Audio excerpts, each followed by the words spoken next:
नमस्कार, मैं प्रियंका। आप देख रहे हैं 4 PM। भरे कोर्ट रूम में जब सीजीआई संजीव खन्ना ने मोदी सरकार की चोरी पकड़ ली तो हड़कंप मच गया।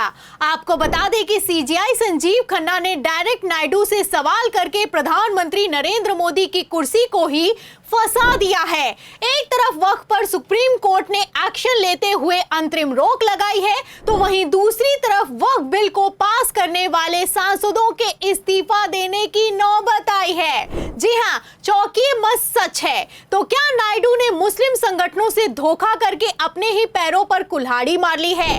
आखिर क्यों टीडीपी के सांसदों में भगदड़ मची हुई है? और क्या जेडीयू के बाद अब टीडीपी में भी इस्तीफे होंगे?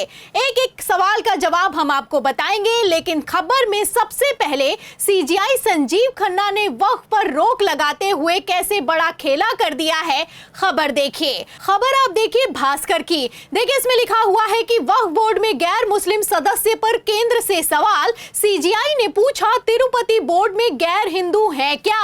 वैसे तो अगर सीजीआई संजीव खन्ना की वक्फ की सुनवाई की बात की जाए तो उन्होंने ताबड़तोड़ मोदी के वकील से कई सवाल किए, लेकिन तिरुपति बोर्ड को लेकर किए गए सवाल की सबसे ज्यादा चर्चा हो रही है। आपको बता दें, ये वही सवाल है जिसने पूरे भाजपाई सिस्टम को ऊपर से नीचे तक हिला कर रख दिया है। ये वही सवाल है जिसे पहले एआईएमआईएम मुखिया ओवैसी ने नायडू का नाम लेकर डायरेक्ट पूछा था, और अब सुप्रीम कोर्ट में सीजीआई संजीव खन्ना ने नायडू का नाम लिए बिना पूछा तो मोदी के वकील की बोलती बंद हो गई है। तो ओवैसी ने कैसे मोदी की बैसाखी को फंसाया था, नहीं याद है तो आपको खबर भी दिखा देते हैं। खबर आप देखिए नवभारत टाइम्स की। देखिए, इस खबर में साफ लिखा हुआ है कि तिरुपति में सिर्फ हिंदू कर्मचारी तो वक्फ बोर्ड में नॉन मुस्लिम क्यों? असदुद्दीन ओवैसी ने आंध्र प्रदेश के सीएम नायडू को घेरा है।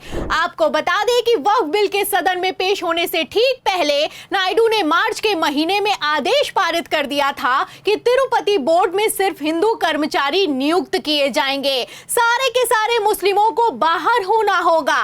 अब इसी फैसले पर नायडू बुरी तरीके से चौतरफा फंसते हुए नजर आ रहे हैं। पहले तो विपक्ष ने सवाल किया था, लेकिन अब जब सुप्रीम कोर्ट में वक्फ की सुनवाई के दौरान सीजीआई संजीव खन्ना ने सवाल किया है तो पेच फंस गया है।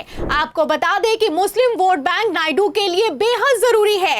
इसको साधने के लिए पहले ही टीडीपी उपाध्यक्ष नवाब जान ने वक्फ के खिलाफ आंदोलन में शामिल होकर बयान देते हुए कह दिया था कि मुसलमानों को जिससे नुकसान होगा उस बिल को नायडू लागू नहीं होने देंगे। इतना ही नहीं, नायडू ने खुद इफ्तार पार्टी में वादा किया था कि वक्फ प्रॉपर्टीज की रक्षा करना हमारी पहली जिम्मेदारी है, लेकिन नायडू तो मोटे पैकेज के आगे पलट गए। मगर टीडीपी के सांसदों में सुप्रीम कोर्ट के एक्शन के बाद से भगदड़ मची हुई है और वक्फ सपोर्ट से टीडीपी सांसद नाराज भी दिखाई दे रहे हैं। और ये खेल तो तभी एक्सपोज हो गया था जब व्हिप जारी करने के बावजूद नायडू के सांसद सदन में वोटिंग के दौरान गायब हो गए थे। खबर नहीं याद है तो मैं आपको खबर का मेन पॉइंट भी पढ़कर सुनाती हूं कि कैसे राज्यसभा में वक्फ बिल की वोटिंग के दौरान नायडू के सांसदों ने बड़ा खेला कर दिया था। खबर आप देखिए TV9 भारतवर्ष की। इसका मेन पॉइंट यह है कि वक्फ संशोधन विधेयक पर वोटिंग के दौरान केंद्रीय मंत्री जुएल ओरम और सांसद अपराजिता सारंगी गैर हाजिर थी। इसके अलावा एक टीडीपी के सांसद भी गैर हाजिर रहे। तो टीडीपी के सांसद ये अच्छे से जानते थे कि राज्यसभा में एनडीए के पास बहुमत से सिर्फ 2 सांसद ज्यादा है, लेकिन इन सब के बावजूद सदन में खेला हुआ। अगर नवीन पटनायक के सांसद राज्यसभा में वक्फ बिल की वोटिंग के दौरान पलटी नहीं मारते तो नायडू के सांसदों ने वक्फ बिल को अटकाने की पूरी तैयारी कर ली थी। तब तो जैसे तैसे करके बिल को सदन से पारित करवा लिया गया, लेकिन अब सुप्रीम कोर्ट में पेच फंस गया है और भारी फजियत हो रही है। खैर, एक तरफ जहां सुप्रीम कोर्ट में फजियत हुई है तो वहीं दूसरी तरफ सिर्फ नीतीश और नायडू नहीं बल्कि बीजेपी के सांसदों में भी खींचतान मची हुई है। खबर है कि वक्फ बिल को पास करने वाले बीजेपी सांसद को अब इस्तीफा देने की नौबत आ गई है।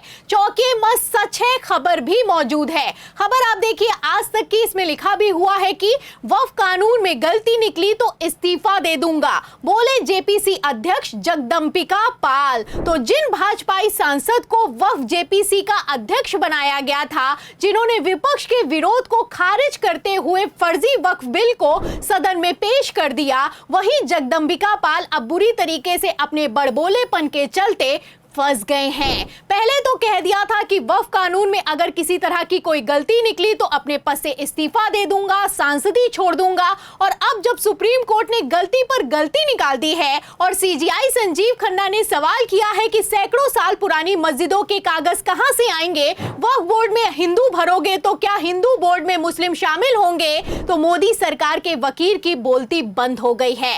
आपको बता दें, सीजीआई संजीव खन्ना ने नहले पर दैला चला है। सीजीआई संजीव खन्ना ने एक नहीं कई गलतियां निकाली हैं तो भाजपाई बौखला रहे हैं।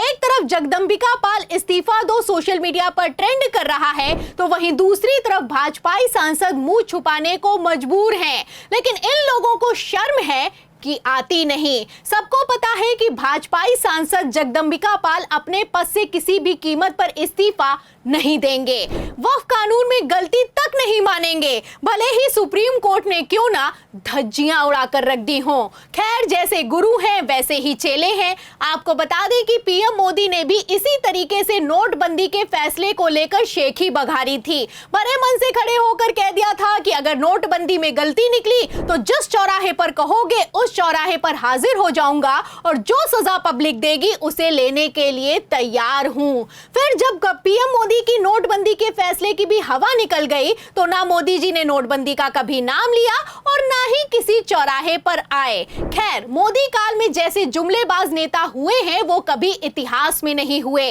जब देश का मुखिया ही मंच से खड़े होकर हवाबाजी करता हो तो क्या ही कहा जाए। अब यही हवाबाजी वक्फ कानून में भारी पड़ गई है। सीजीआई संजीव खन्ना ने सिर्फ वक्फ पर डंडा नहीं चलाया है, बल्कि नायडू का नाम लिए बिना सवाल करके प्रधानमंत्री नरेंद्र मोदी की कुर्सी तक को फंसा दिया है। आपको बता दें कि अभी तो सिर्फ 7 दिनों की रोक लगी है तो ये हाल है। अगर 5 मई की सुनवाई में वक्फ कानून पर पूरी तरह से रोक लग गई या फिर कि वक्फ कानून कैंसिल हो गया तो प्रधानमंत्री नरेंद्र मोदी का बैसाखियों के बिना क्या होगा, सवाल तो इस बात का खड़ा होता है। फिलहाल जैसे सुप्रीम कोर्ट ने कमान संभाली है, सीजीआई संजीव खन्ना ने सख्त तेवर दिखाए हैं, मोदी सरकार को लताड़ लगाई है, 7 दिनों के लिए वक्फ कानून पर रोक लगाई है। ऐसे में इतना तो साफ है कि 5 मई की सुनवाई में कुछ बड़ा होने वाला है। तो क्या होगा सीजीआई संजीव खन्ना का रिटायरमेंट के ठीक पहले का फैसला, आपकी क्या राय है? और तो और इस पूरी रिपोर्ट पर आप क्या सोचते हैं? क्या भारतीय जनता पार्टी ने अपने ही पैरों पर कुल्हाड़ी मार ली है? इन सवालों के जवाब में इस पूरी रिपोर्ट पर आपकी जो भी राय है हमें कमेंट बॉक्स में जरूर लिखें। वीडियो को ज्यादा से ज्यादा शेयर करें, हमारे चैनल को लाइक करें, सब्सक्राइब करें, ज्वाइन करें। फिर मिलती हूँ अगली खबर के साथ, तब तक के लिए धन्यवाद।